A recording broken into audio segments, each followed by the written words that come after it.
여러분이 기다리시던 우리 장예찬 국민의힘 청년 최고의 후보가 지금 방금 도착을 했습니다.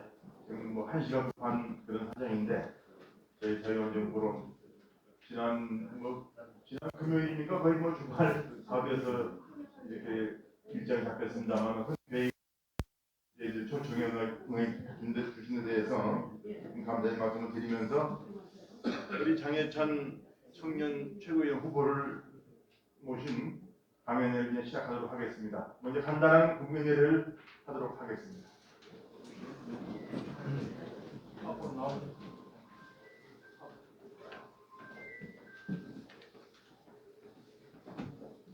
국회에 대하여 바로 이하 의뢰는 시간 관계가 생략하겠습니다. 자리에 앉아주시기 바랍니다. 이미 뭐 여러분들 광고를 통해서 다 아시겠습니다만은 장예찬 후보는 우리 국민의힘이 내세운 가장 멋진 청년 최고의 후보가 아닌가 이렇게 생각되고, 방금 임정빈 이사님께서 아까 최근 전국 상황 분석에서 말씀하셨듯이 이번에 출마하고 있는 청년 최고위원 중에서는 당선인을 확실히 기대하는 후보가 아닌가 이렇게 전망이 되는 것 같습니다. 제가 한번 자료를 찾아보니까 88년생이시고 이준석 전 당대표보다도 3년이 더 어립니다. 그러니까 참 아주 젊은 신예 정치인이신데 다양한 분야에서 활동해 오셨습니다. 보수 유튜버로서 지금 10만 구독자를 갖고 있는 유튜브를 운영하고 계시고, 또 시사평론가, 음악가, 또 웹소설가 뭐 이런 걸로 다양한 분야에서 경력을 쌓은 우리 국민의힘으로서는 정말 보석 같은 분이 아닐까 이렇게 생각돼서 앞으로의 기대가 큽니다. 우리 정영근 대표님 잠깐 인사 말씀 해주시죠. 제가 너무 많이 들었는데 이제 알고 정 대표님께서 해주셔야 되는데 간단하게 제가 너무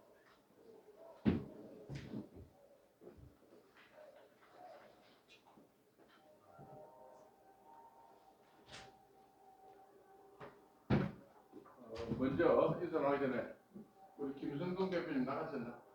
김성동 대표님 아주 준비를 많이 하셔가지고 좋은 강연 해주셔서 감사합니다. 오늘 우리 장예찬 청년 최고위원 후보를 초청을 했습니다. 장예찬 후보는 우리 국민의힘의 또 윤정부의 아주 귀한 자산입니다. 제가 얼마 전에 야당 중진들하고 식사를 한 일이 있었는데 그분께서 하시는 말씀이 저희 민주당은 장예찬, 천하람, 박민영 이와 같은 젊은 사람, 그리고 앞으로 미래를 책임질 그런 사람들이 자기 당에는 없기 때문에 정말 총선이 걱정이다. 이렇게 구체적으로 이름을 들어가면서 명시하면서 그렇게 여러 가지 아쉬움을 표현을 했습니다. 장예찬 후보는 여러분 아시다시피 지금 34세 아마 그 정도 나이가 되고 부산 분인데 굉장히 다양한 이력을 갖고 있습니다. 뭐 여러분 잘 아시죠? 웹툰 작가로도 했고 무협소설 작가도 했고, 그 다음에 시사 평론가로서 유시민 말 잘하는 유시민 장관하고 방송에서 논쟁을 붙어가지고 유시민을 갖다가 패퇴시킨 유일한 청년으로 제가 알고 있습니다. 그리고 네덜란드에서는 또 드럼 같은 치는 음악에도 조예가 깊고, 이 경력을 제가 쭉 보니까 젊은 아리스토텔레스 같은 느낌이 날 정도로 그렇게 다양한 경험을 갖고 있고, 그리고 말을 잘하고 공부를 많이 해가지고 당면에 아주 능통해서 윤 대통령께서 한 번 만나보고 몇 시간 토론하다가 너무 훌륭하고 너무 반해가지고 그냥 픽업하고, 지금은 청년재단 이사장직을 박민영 다음으로 맡고 있습니까? 처음으로 했습니까? 제가 처음 하고 있고요. 처음에 그렇습니까? 그렇게 이렇게 해서 굉장히 그 홍보에 젊은이들 특히 MZ 세대의 젊은이들 마음을 그야말로 홍보로 사로잡을 수 있는 아주 유일무이한 우리의 자산이다. 이렇게 저는 생각을 합니다. 이번에도 그 청년 후보에 다른 분도 있지만은 압도적인 그런 지지율을 가지고 지금 분투하고 있는데 아마 무난히 입성하리라 생각하고 앞으로 우리 외연을 확장하고 젊은 사람들을 우리가 끌어오고 하는 데 있어서 중추적 핵심적 역할을 할 것으로 기대해 마지 않습니다. 오늘 귀한 시간을 내 가지고 바쁜 일정입니다만은 저희들 강연 초청에 응해주셔서 장예찬 후보께 제가 대표로 감사 말씀을 드립니다. 여러분 보시면 알겠지만 말씀도 잘하고 인물도 좋고 정말 참 귀한 그런 존재라고 생각을 합니다. 장예찬 후보님 대단히 환영하고 우리 많은 기대를 갖고 있습니다. 감사합니다.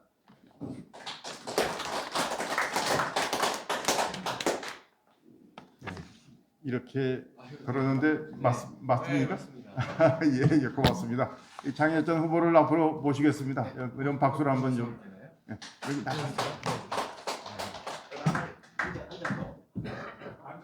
앉아서. 제가 선배님들 앞에서 앉아서 하면 좀 괜찮아.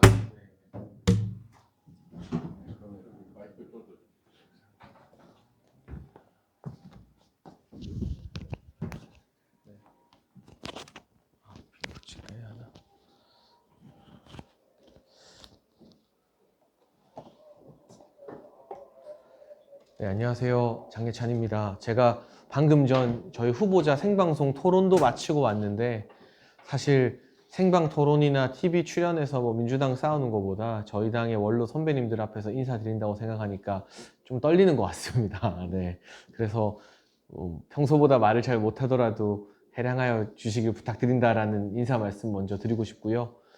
제가 사실 이 정치의 산 증인인 이 자유헌정포럼 선배님들 앞에서 뭘 안다고 정치가 이렇다 저렇다 말씀드리겠습니까? 다만 제가 젊은 나이에 28살에 라디오에 출연하는 것으로 방송인 생활을 우연히 시작하게 되었고요. 그 뒤로 말 잘하니까 한두 번 더 나와봐라 하던 게 어느새 직업이 돼서 30살부터는 이제 종편의 시사 프로그램을 나가다가 문재인 정부 내내 가장 방송 많이 하는 젊은 30대 보수 평론가였고, 그게 또 시발점이 되어서 2021년도에는 검찰총장에서 막 퇴임하고 나신 윤석열 대통령님을 만나는 계기가 되었습니다. 그 계기로 제가 2년 동안 이제 방송인이 아니라 현실 정치에 뛰어들어서 이번에 또 전당대회 선거까지 하고 있는 시점인데요. 많은 선배님들께서 이제 청년 정치인들이나 미래 세대 새로운 어떤 이 후배들에 대한 기대도 크시고 또 걱정도 크실 것 같습니다. 제가 느낀 소회를 몇 가지 그냥 담담하게 말씀을 드리고 싶습니다. 저는 사실 아시는 것처럼 지난 8월부터 이준석 전 대표를 비판하는 기자회견을 열어서 지금 거의 6개월 넘게 1년 가까이 이 전 대표와 이준석 전 대표를 따르는 사람들과 전쟁을 치르고 있는 중입니다. 그러다 보니까 거기가 온라인에 댓글 다는 팬덤이 굉장히 많잖아요. 그래서 민주당의 개딸 못지않게 뭐 저희끼리는 우스갯소리로 이준석 전 대표 비판하는 사람들끼리는 이 전 대표 팬덤을 준딸이라 부르기도 하는데요. 그들에게 막 가짜뉴스도 유포되고 뭐 많은 악플에 시달리기도 하고 뭐 그러고 있습니다만, 제가 왜 이 전 대표와 다른 길을 걷고 다른 목소리를 내게 되었는가, 그 이야기를 드리면 제가 생각하는 청년 정치의 미래나 나아갈 바가 좀 전해질 것 같습니다. 일단 저도 방송에서 말 잘하고 말하는 걸로 먹고 살았고 주목을 받았던 사람이지만, 제가 대선이 끝나고 대통령직 인수위원회 청년소통 TF 단장으로 합류를 했는데요. 그 2달의 경험이 제 인생에서 가장 값지고 동시에 좀 충격적인 순간들이었습니다. 방송을 하고 또 대선 캠프에서 청년본부장으로 정무와 관련된 것들, 물론 공약도 만들었지만 선거 이기기 위한 생각만 24시간 내내 하고 있다가 인수위에 가서는 이제 선거가 없잖아요. 물론 지방선거가 있습니다만 국정과제라는 걸 만들어야 되고, 그 국정과제에 기반해서 앞으로 이 공무원 사회가 5년 동안 굴러가게 되는데 청년과 관련된 국정과제를 총괄하는 역할을 덜컥 맡고 나니까 감당이 안 되기도 하고 무섭기도 하고 근데 그때 국무조정실의 이제 청년정책조정실이나 고용노동부나 보건복지부의 청년정책과의 실국장님들과 함께 업무 보고를 받으면서 일을 했습니다. 이제 두 가지 놀랐는데요. 첫 번째는 우리나라 공무원들 대단히 뛰어나구나. 이렇게 똑똑하고 훌륭한 인재들이 공무원이었구나. 내가 방송 나가서 뭣도 모르면서 공무원 비판만 했던 거 되게 부끄러워지더라고요. 정말 많은 자료와 오랜 고민을 가지고 정책을 설계하고 만들어 나가는 공무원들과 직접 교류하면서 더군다나 실국장 그 경험 많은 베테랑 분들과 이야기를 하면서 정책을 바라보는 눈이나 국정 운영을 바라보는 눈이 좀 띄게 됐던 것 같고요. 두 번째 놀랐던 건 이렇게 훌륭한 공무원분들이 정말 뭔가 책임져야 되는 부분은 극도로 싫어하시는구나. 여기 공무원 출신 선배님들이 계시다면 죄송합니다. 그런데 뭘 하나 하려고 하고 대통령님의 의지를 받들어서 새로운 개혁 국정과제를 넣으려고 해도 이게 수많은 직능단체나 이익단체가 걸려있기 때문에 관료주의에서는 특정 A단체가 반발하면 그 자체가 부담이 되니까 어느 단체도 반발하지 않는 지금의 현상 유지 그리고 아주 미시적인 부분을 개선하는데 그 똑똑한 공무원분들의 에너지를 좀 과다 투입하고 있다는 생각을 제가 감히 하게 됐습니다. 그래서 정치가 필요하구나라는 걸 인수위 때 제가 깨달았어요. 대표적으로 제가 이 정부에서 비대면 진료 합법화를 국정과제에 넣은 장본인입니다. 닥터나우라는 비대면 진료 업체에 우리 인수위원이었던 박수영 의원님과 함께 방문을 해서요. 그게 국정과제에 들어갔고 정부 차원에서 합법화 의지가 있다라는 메시지가 보건복지부에서 계속 나오고 있는데 이게 핸드폰으로 진료를 받는 거거든요. 근데 코로나 때 특히 아기 가진 엄마들은 애 데리고 병원 가기 되게 무섭습니다. 혹시 우리 애 열은 나는데 갔다가 코로나 걸리는 건 아닐까.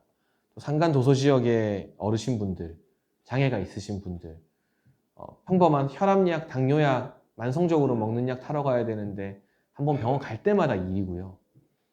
또 여성분들 다이어트약, 남자들 발기부전 치료제 이런 거 직접 병원 가서 의사한테 말하고 처방받는 게 또 부끄럽고 민망할 수 있잖아요. 이런 여러 가지 이 기초 1차 의료 수요를 핸드폰을 통해서 해결하는 게 비대면 진료입니다. G7이 모두 다 허용하고 있고 OECD에서 36개 국가 중에 32개 국가가 허용하더라고요. 저는 의료 전문가는 아니지만 타다 사태가 떠올랐습니다. 문재인 정부에서 택시 업계에게 밀려서 타다라는 우버라는 서비스를 완전히 죽여버렸는데 그게 재현되면 안 되겠다. 이걸 가겠다고 하니까 보건복지부가 뒤집혔어요. 난리가 났습니다. 장례찬 네가 뭔데 의료 문제를 건드리느냐. 이거 의사협회, 약사협회 다 걸려있는 복잡한 문제다. 근데 저는 이걸 의료 문제라고 보지 않고 규제 개혁 문제라고 바라봤고 청년 일자리 스타트업 문제라고 바라봤습니다. 다행히도 청년 소통 TF에 많은 권한이 주어져서 그 당시 기조분과위원장을 했던 지금 이제 경제부총리 하고 있는 추경호 의원님만 설득하면 저희가 뭐든 할 수 있는 구조였거든요. 추 의원님도 처음엔 좀 걱정하셨지만 제가 한다고 하니까 허락해 주셨어요. 근데 이제 날짜 잡히고 일주일 동안 저한테는 직접 말을 못하고 인수위에 파견 나와 있는 보건복지부 공무원들이 제 주변 사람들, 청년소통 TF의 실무위원들을 대들들 볶더라고요. 가면 안 된다, 난리 난다, 이거 대통령께 패기치는 일이다 등등. 의협이랑 약사협회 적으로 돌리고 할 수 있겠느냐. 약사협회 회장이 그때 저 2번 찾아왔는데 제가 다 안 만났거든요. 그리고 그들의 어떤 온라인 기간지에서 저를 비판하는 칼럼들이 많이 올라왔지만 눈 하나 끔뻑 안 하고 갔습니다. 가서 듣고 국정과제에 넣었고 선배님도 잘 아시겠지만 국정과제에 있는 대로 공무원분들이 일을 하더라고요. 왜냐하면 국정과제에 있는 건 하다가 잘 안 돼도 이거 국정과제에 있어서 했어요 하면은 책임 소재에서 자유로울 수 있기 때문에 제가 인수위하면서 느낀 게 국정과제가 진짜 중요한 거구나. 이게 만들고 나선 아무도 관심 안 가지지만 막상 관료분들을 5년 동안 움직이는 근거가 되는 건 국정과제구나라는 걸 깨달았는데요. 그때 보건복지부 공무원분들이 제 주변은 들들 볶았어도 누구 하나 저에게 직접 찾아와서 이거 하면 안 된다, 가지 말아라고 말하지 않았어요. 제가 그 이유를 감히 추측해 보자면 대통령님과 가깝다라고 하는 어떤 정치적 후광 때문이 아니었나라는 생각을 하는데요. 정치라는 게 결국은 권력을 잡기 위한 과정이고 같은 신념과 같은 이념을 가지고 권력을 창출하기 위한 결사체가 정당입니다. 그런데 우리나라 정당과 정치인들은 제가 한참 하루 강아지인 제가 뭐 감히 평할 수는 없지만 권력을 잡는 데는 열심인데 잡고 나서 뭘 할지에 대해서는 물음표가 뜨는 경우가 많잖아요. 근데 제가 그때 처음 느꼈습니다. 아, 정치를 이래서 하는 거구나.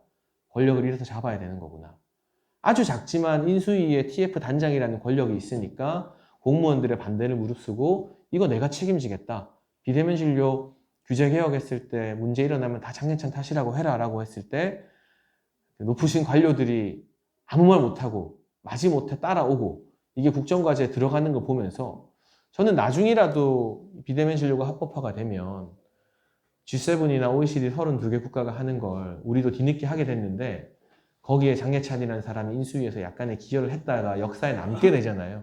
이게 두고두고 자랑스러울 것 같습니다. 그 부분을 제가 인수위에서 이런 비슷한 경험들을 많이 하면서 정치에 대해서 다시 생각하게 됐고 정무적인 거나 이제 방송에서의 어떤 토론뿐만이 아니라 정책에 대해서도 다시 고민하는 계기가 되었습니다. 그래서 그때 제가 느낀 게 우리 당에 또는 민주당에 제야의 청년 정치인들이 청년 정치를 희망하는 사람들이 행정 경험을 많이 해야겠구나. 제가 5년 동안 매일같이 종편과 뭐 KBS, SBS, YTN 나와서 방송하면서 토론이나 임기응변, 말싸움하는 법, 그리고 선대위회의나 최고위 회의에서 무슨 말을 해야 기자들이 이걸 써줄까 하는 건 참 많이 배웠지만요. 그걸로 권력을 잡는 싸움에서 민주당을 이길 수는 있어도 권력을 잡고 나서 뭘 할지 세상을 어떻게 좋게 바꿀지는 알 수가 없는 거잖아요. 인수위 2달이 저한테 훨씬 더 큰 공부였습니다. 그런 점에서는. 그래서 제가 인수위 막바지에 대선 때 성공적이었던 청년 보좌역이라는 제도를 또 발표했습니다. 이게 뭐냐면 장관들은 별정직 정무직 공무원으로 장관 정책 보좌관을 두고 있습니다. 보통 부처에 따라 규모는 다르지만 2급 1명, 3급 1명 정도를 장관 임기와 같이 하는 별정직 공무원으로 두고 있는데요. 여기에 청년 보좌역이라는 별도의 젊은 별정직을 추가로 두는 제도입니다. 여러 논의 끝에 6급으로 결정이 났고요. 급수는 6급이지만 장관 비서실 소속으로 해서 장관들에게 직보하는 체계를 만들었고 청년 보좌역 혼자 여론을 전달하는 게 아니라 제가 지금 중기부 장관 자문위원 하고 있는데 기존의 장관 정책 자문위원은 이 사회에서 어느 정도 성공한 커리어를 가진 시니어분들 위주였다면 2030 청년 위주의 청년 자문단을 만들고 그들을 이 청년 보좌역이 관리하게 했습니다. 이게 지금 9개 부처에서 실행 중입니다. 공개 모집으로 선발했기 때문에 대부분 제가 모르는 사람들이에요. 대선 때 뭐 저 도와줬던 친구들이 그 자리 받은 거 아니고요. 이게 어느 정도 성공적이라는 평가가 있었는지 올해는 24개 장관급 기관으로 다 확대된다고 합니다. 그러면 꽉 막힌 공무원 사회에 그래도 2030들의 목소리를 들을 수 있는 아주 약간의 틈이라도 24개 장관급 기관에 생기게 되고 그 장관급 기관에서 6급이지만 청년 보좌역으로 장관 비서실에서 일했던 청년들이 장관 임기 마치고 나오게 됐을 때 우리 당에 보수 진영에 굉장히 건강한 자산이 될 거라고 생각합니다. 그들 일부가 잠깐은 또 기업으로 갈 수도 있고 정부 부처 갈 수도 있고 정치권으로 올 수도 있지만 저는 그런 식으로 행정 경험에 기회를 주는 청년 정치가 확대되어야 된다라고 생각을 하고 있고요. 저 스스로가 인수위 2달 동안 행정을 하고 청년재단이라는 민간 공익재단을 맡아서 조직의 장 역할을 한 6개월 넘게 해보니까 행정과 정책이 빠진 정치라는 게 얼마나 속빈강정인지 알맹이 없는 열매인지를 많이 깨닫게 돼서 그런 기회를 확대하는 데 주력하고 있습니다. 그래서 왜 이준석의 정치와는 결별을 했는가? 이준석 전 대표는 아시는 것처럼 당대표가 되기 전까지는 어떠한 행정직도 경험한 적이 없습니다. 박근혜 정부 때도 그렇고 그 다음은 저희가 야당이었지만요.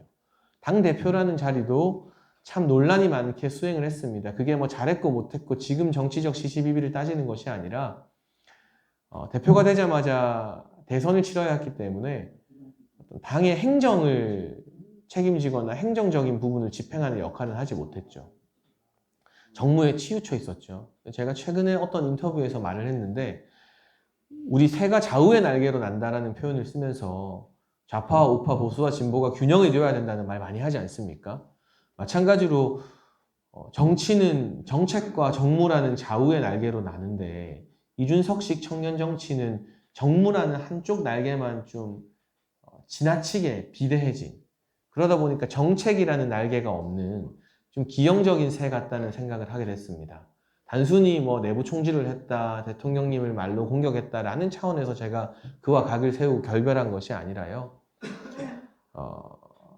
갑자기 등장하는 30대 당대표 같은 탑스타를 만드는 게 중요한 게 아니라 20대, 30대 6급의 청년 보좌역 경험을 하고 청년 자문단 경험을 하고 거기서 실무 경력을 쌓으면서 차근차근 커나갈 수 있는 청년의 씨앗을 더 많이 넓게 뿌리는 게 장기적으로 봤을 때 10년, 20년 뒤에는 훨씬 더 건강한 청년 정치라는 생각을 했기 때문에 길 자체가 좀 달라지게 된 거죠. 많은 언론이나 또 정치 선배 전문가분들이 질문을 던집니다. 이준석이 집권을 한다면, 이준석이 다시 당권을 잡는다면, 그가 또는 국회의원이 된다면 무엇을 할까? 그 하우가 늘 어떻게가 아니라 그 무엇을 what이 계속 빠져 있더라고요.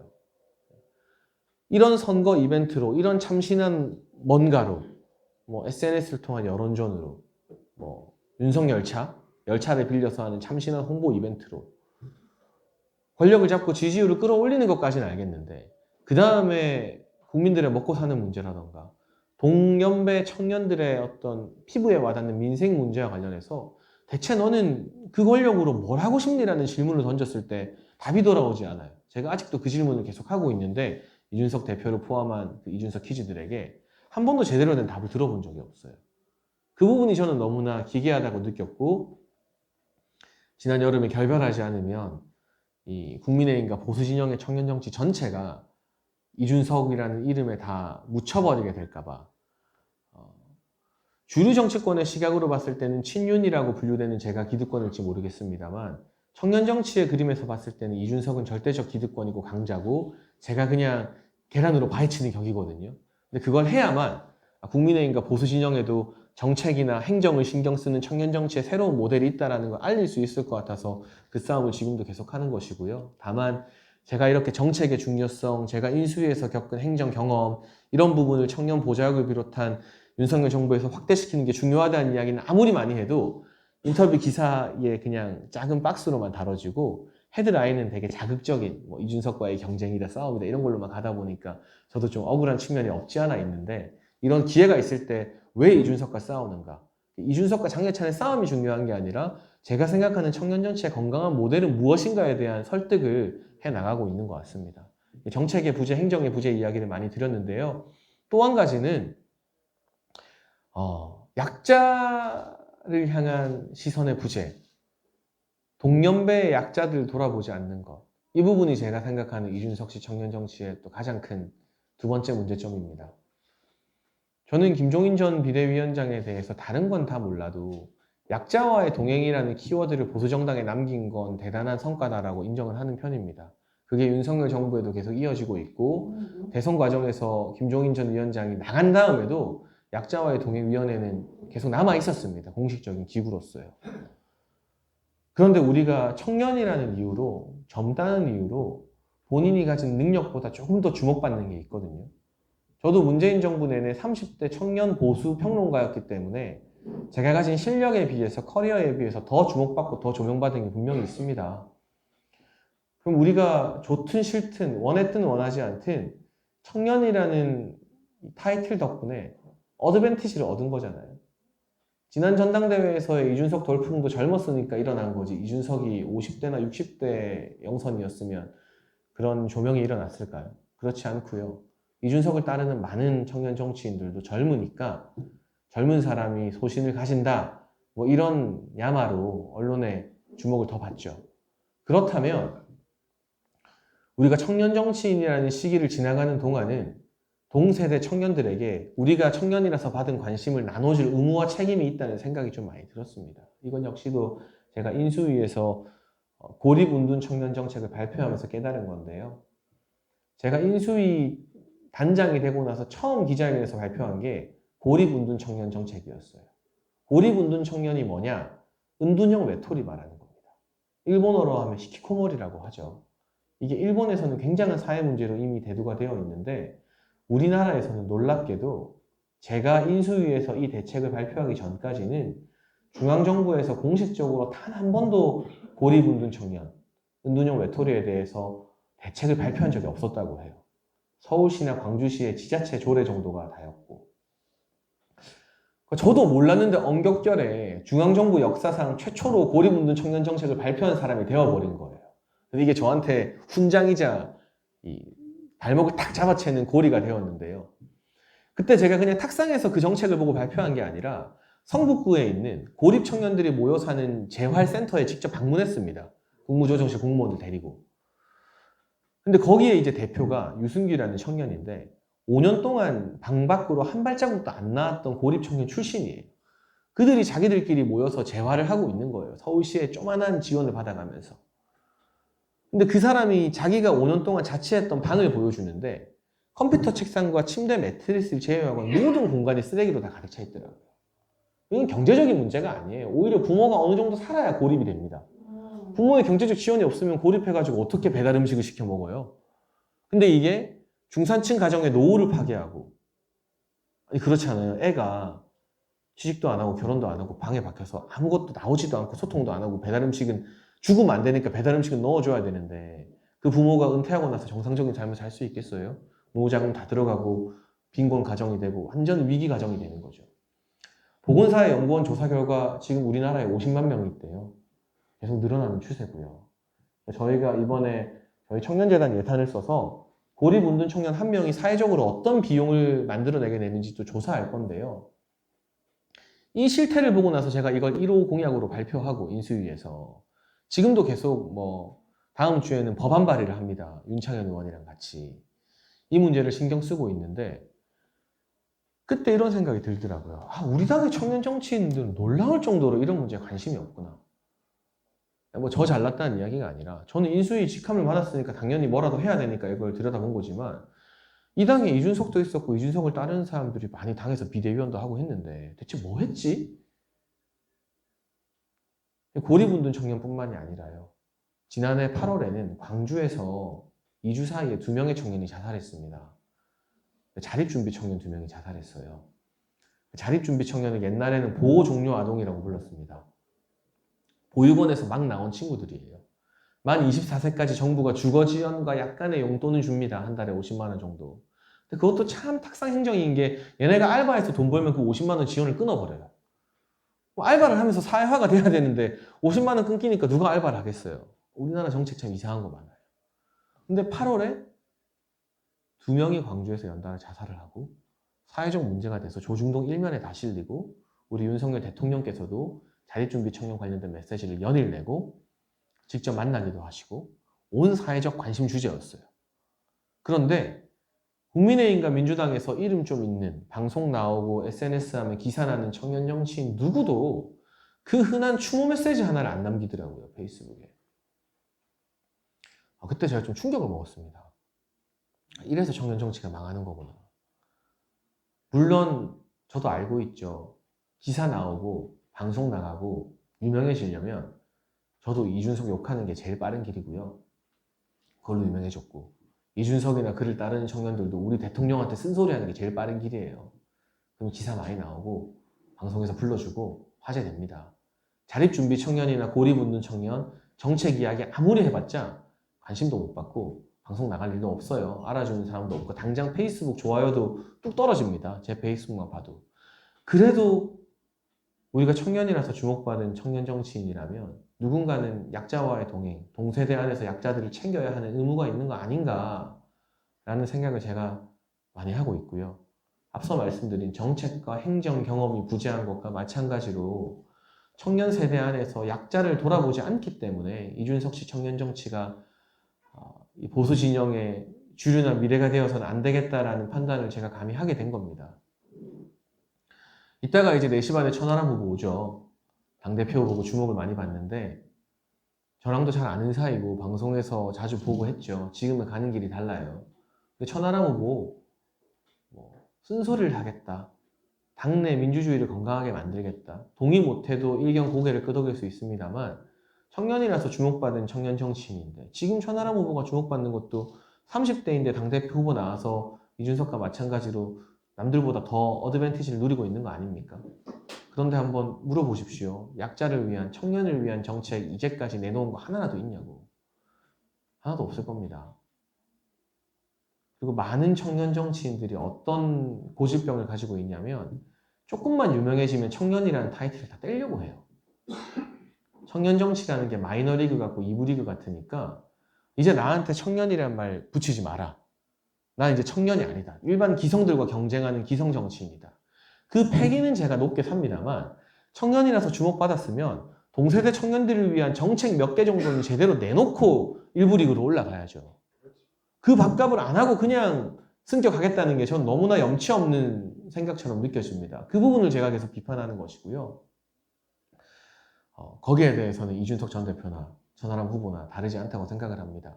당대표 나왔으니까 이제 나한테 청년만의 이슈 묻는 게 아니라 전체적인 이슈를 물어달라고 하겠죠. 그런데 과연 30대 청년 정치인으로 주목받은 것에 대한 밥값, 청년들을 위한 정책, 대표 정책 한두 개 정도는 내놓고 나서 당대표급으로 승격했느냐, 아니면 그냥 언론의 관심을 받아가지고 책임만 키운 게 다냐. 그 질문을 제가 이준석과 그를 따르는 청년 정치인들에게 하고 있는 것이고 앞으로 계속 할 것이고요. 제가 단순히 뭐 윤핵관들의 지령을 받아서 이준석과 각을 세우고 싸우는 게 아니라 이런 정책적인 부분과 청년 약자의 부분에 있어서 나름의 고민과 명분이 있기 때문에 이대로는 안 된다. 새로운 청년 정치가 필요하다라고 각을 세우는 겁니다. 물론 저 혼자서, 네, 감사합니다. 저 혼자서 이준석을 대체할 수 없고 대체하고 싶지도 않고요. 이런 정책 역량을 갖춘 수많은 자산들, 또 보이지 않는 곳에서 약자와 동행했던 약자들을 도왔던 청년들을 우리가 대규모 국민의힘 안으로, 보수 진영 안으로 끌어와야죠. 그렇게 될 때 누구 한 명이 또 갑자기 튀어나온 반짝 스타가 이준석을 대체하는 게 아니라 새로운 시대의 물결로 이준석을 대체하고 보완해야 된다라고 생각을 하고 있고요. 이 정책이라는 부분, 행정이라는 부분, 그리고 약자와의 동행이라는 부분이 빠진 청년 정치가 알맹이 없는 속빈 강정이다 라는 저의 생각에 대해서 제가 감히 선배님들께 말씀을 드렸고, 뭐 시간이 좀 남았지만 또 쉬는 시간도 필요하시고 4시 반에 전화람 후보 오시니까요. 질문 혹시 있으면 주시면 제가 좀 대답하고 그리고 인사드리고 물러가겠습니다. 네, 감사합니다. 네. 네, 말씀 주시죠, 선배님. 오시니까요. 질문 혹시 있으면 주시면 제가 좀 대답하고 그리고 인사드리고 물러가겠습니다. 네, 감사합니다. 네, 말씀 주시죠, 선배님. 네.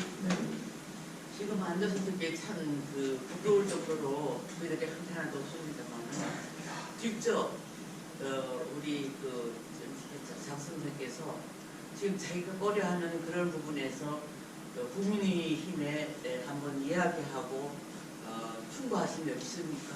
예, 제가 그걸 하기 위해서 또 이번 전당대회에 나온 것이고요.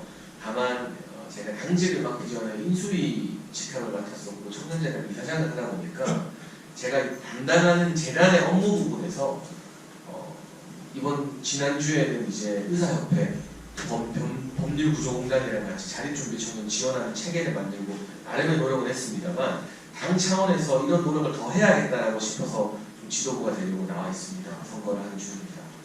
그러면 그분들이 우리가 잘 몰랐다든가 네. 알고 있다든가 뭐 그런 어떤 필요 없습니까? 네, 이게 정책 이야기나 청년들 약자를 다루는 게요.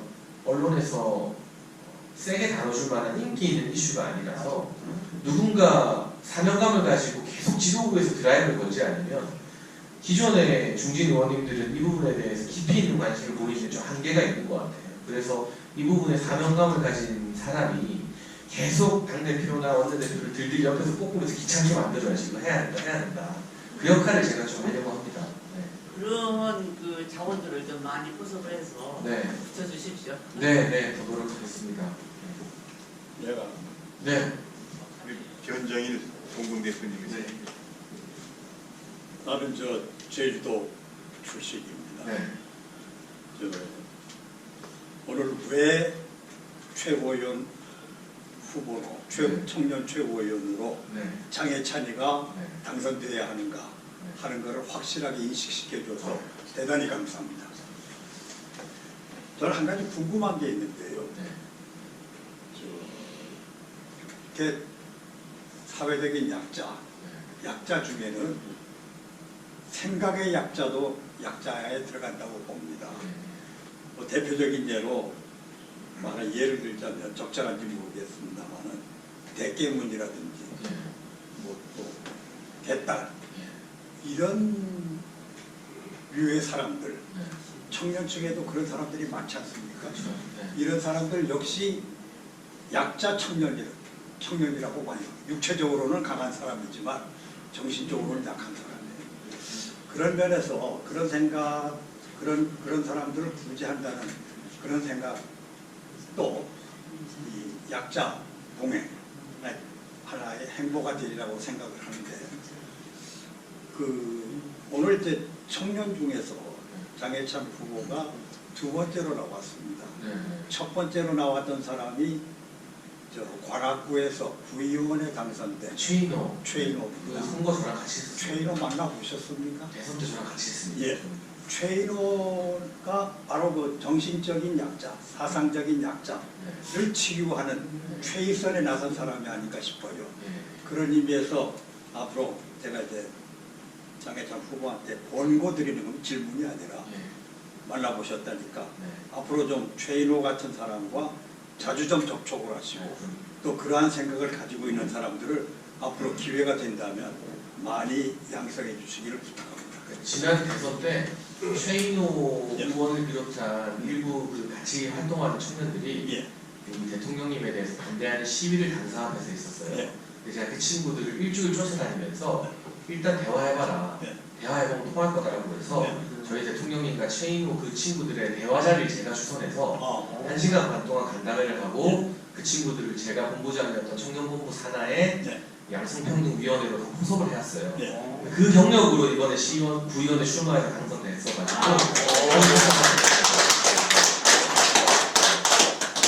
이제 구의원 임기를 마치고 군대를 가야 되는데 군대 갔다 오면 더 큰 제목으로 같이 함께 마련하겠습니다. 예, 말씀 주십시오. 네, 오늘 우리 장해찬 후보님 말씀 듣고 참 우리가 앞으로 미래 정치에 있어서 하나의 새로운 싹스를 보는 것 같아서 굉장히 반갑습니다. 저는 원래 행정을 평생을 하다가 구청장 선거에 양천구청장 3번 하셨어요. 네, 그런 사람입니다. 그런데 정치라는 영역에 발을 디뎌놓고 아쉬웠던 부분이 뭐냐? 궁극적인 정치를 하는 이유가 뭐냐? 그 목민이라는 데 있다. 목민관. 그러면 목민이라는 가치를 어디다 둬야 되느냐? 그런 것에 대해서 대통령 하신 분도 소홀했고 주변에 이 유능한 정치인들이 모두 그런 부분에 많이 소홀했다. 이런 걸 느끼지 않을 수가 없었습니다. 그 우리 정치 구조가 또 그렇게만 뽑도록 되어가 있어요. 그렇게 만들어가고 있어요. 그런데 그것을 시정할 수 있는 국민적인 기반이 아직 안 되었습니다. 그런데 오늘은 장해찬 후보님 긴 얘기는 길 수가 없습니다만은 정말로 들어온 지 얼마 안 돼서 그런 행정과 정책과 정치의 영역을 구분해서 그런 부분이 좀 약했다 해서 스스로 깨달아서 그런 과정을 밟으면서 그 짧은 과정에서 이런 큰 가치를 발견했고 그것을 향해서 가는 것 같아서 저는 대단히 보람된 하나의 과정을 거치고 있다 이렇게 생각합니다. 저도 우리 보수의 아쉬움을 많이 느끼고 그로 인해서 피해도 많이 봤는데 정말 여러분과 같은 그러한 도덕적 가치, 궁극적인 정치의 목적을 제대로 이행할 줄 아는 그런 과정을 우리 청년 정치인들에게 배우고 또 그것이 우리 국민들 정치의식에도 큰 영향을 미쳐서 좋은 정치가 태어나기를 바랍니다. 고맙습니다. 감사합니다. 제가 선배님 말씀드리니까 저도 참 고민이 많이 되는 게요. 이 대중들이나 우리 당원들, 국민들에게 노출되는 장해찬은 그냥 이준석 저격수거든요. 그런데 사실은 그게 중요한 게 아니라 제가 언론 인터뷰에서 하는 말이 10년이 지나고 20년이 지나면 제가 이준석과 싸웠다는 건 아무도 기억을 못할 거라고 생각합니다. 근데 제가 만들었던 고리운동 청년 정책이나 자립준비 청년 보호 체계는 10년, 20년 뒤에도 남으니까 그게 사실은 더 중요한 거 아니냐라는 말씀을 제가 많이 드리는데 우리 언론이나 정치 환경이 그런 부분에 대해서 너무나 주목을 하지 않고 어제 오늘 제가 뭐 옛날에 판타지 소설 썼던 것들 때문에 많이 두들겨 맞고 있는데 그런 자극적인 말장난이나 공격 가지고 뭐 포털 메인에 오르고 헤드라인 실리고 막 하는 것들이 우리 정치의 안타까운 현실인 것 같습니다. 그래서 더더욱 이 자유한정 포럼 같은 원로 그룹이나 시니어 이 지식인 그룹이 저는 중요하다고 생각하는 게요. 선배님께서 중심을 잡아서 이 자극적인 어떤 정치 헤드라인의 홍수 속에서 누가 진짜 민생이나 국민을 말하고 누가 진짜 정책을 말하는지를 좀 딱 보시고 그런 말을 하는 사람들을 키워주시고 이 조명받게 해주시는 그런 원로 그룹이 너무나 절실하다는 생각을 제가 요새 정말 많이 하고 있어서요. 저도 저의 이미지가 자꾸 이준석과 싸우는 사람으로만 소비되는 게 너무나 안타깝고 싫은데 또 안 싸울 수도 없고 해서 그런 부분은 참 정치 현실에 대한 당면에 있는 후보로서도 참 고민스러운 지점이다라는 말씀을 좀 드리고 싶습니다. 이준석이는 퇴출시켜야 돼. 제가 질문하겠습니다. 네, 저 끝에 선배. 좋은 말씀 많이 이제 드렸어요. 우리 이승구 자유한정 저는 지금 네, 우리나라와 우리 사회가 처하고 있는 가장 큰 문제가 출생률 저하 문제라고 생각합니다. 지금 출생률이 얼마 전에 며칠 되셨습니까? 0.73%인가 그렇게 떨어졌는데 뭐 여러분 다 아시겠지만 이대로 가다가는 지구상에서 한 민족이 절멸하지 않는가 그런 우려까지 주고 있습니다. 그런데 출산율 저하 문제는 저는 젊은이의 문제가 아닙니다. 그리고 이걸 갖다가 정부가 지금 돈으로만 해결하려면 그렇게 하지 말고 장기적인 어떤 젊은이의 가치관을 갖다가 심어주고 가족의 중요성 이런 걸 고취하는 그런 정책이 필요하다고 생각하는데 우리 장관께서는 이 문제에 대해서 고민해 본 적이 있으신지 그리고 어떤 정책을 마련하고 싶으신지 답변해 주시기 바랍니다. 참고로 저희 한번 언론인의 대선배. 네. 저는 뭐 말씀해 주신 것에 대해서 대부분 다 공감하고 제가 고민하는 지점이기도 하고요. 이렇게 솔직히 말씀드리면 저도 젊다고 해서 되게 관심과 혜택을 많이 받았는데 물리적으로 젊은 게 과연 청년 정치인과는 회의감이 좀 많이 드는 것 같습니다.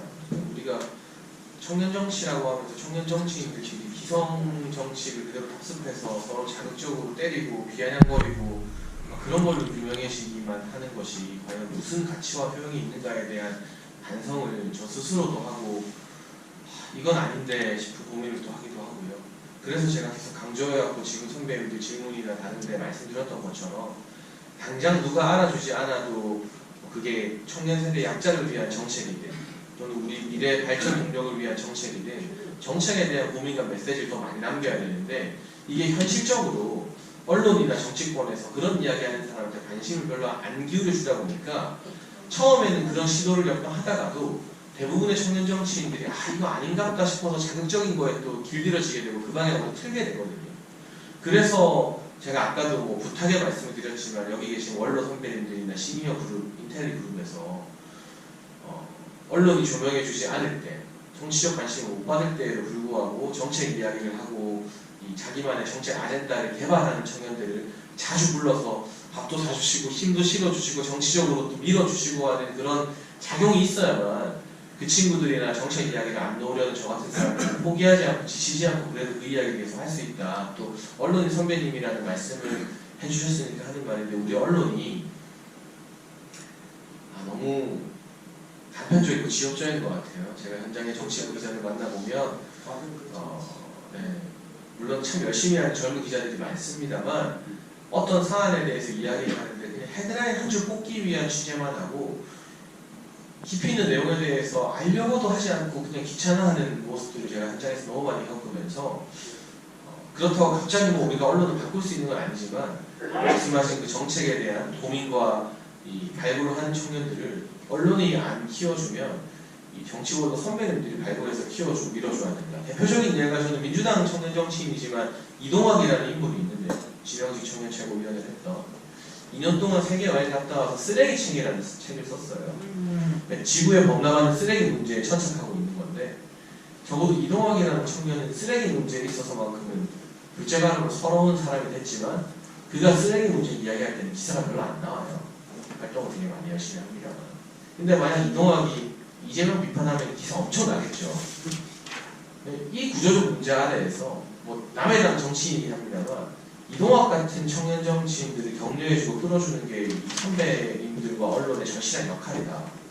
그런 역할을 해주실 때 우리 국민의힘 안에서도 당장 주목받기 급급하는 청년들이 아니라 자기만의 킬러 정책 콘텐츠를 쭉 만들어 나가고 재련해 나가는 청년들이 더 많이 늘어나가지 않을까 하는 제가 계속 제가 잘해야 되는데 선배님께 부탁의 말씀을 드리고 있는 그런 생각이 듭니다. 시간이 되면 예, 오늘 이야기 잘 들었습니다. 우리 김영균 공동대표님이세요. 내가 그 지난날 좀 회고를 해보면 이 정치에 뛰어들어가지고 진짜 강하게 해야 될 때 강하게 하고 또 진짜 부드럽게 해야 될 때 부드럽게 하지 않았다. 그런 여러 가지 후회되는 점, 또 반추되는 점이 있는데 앞으로 우리 장해찬 우리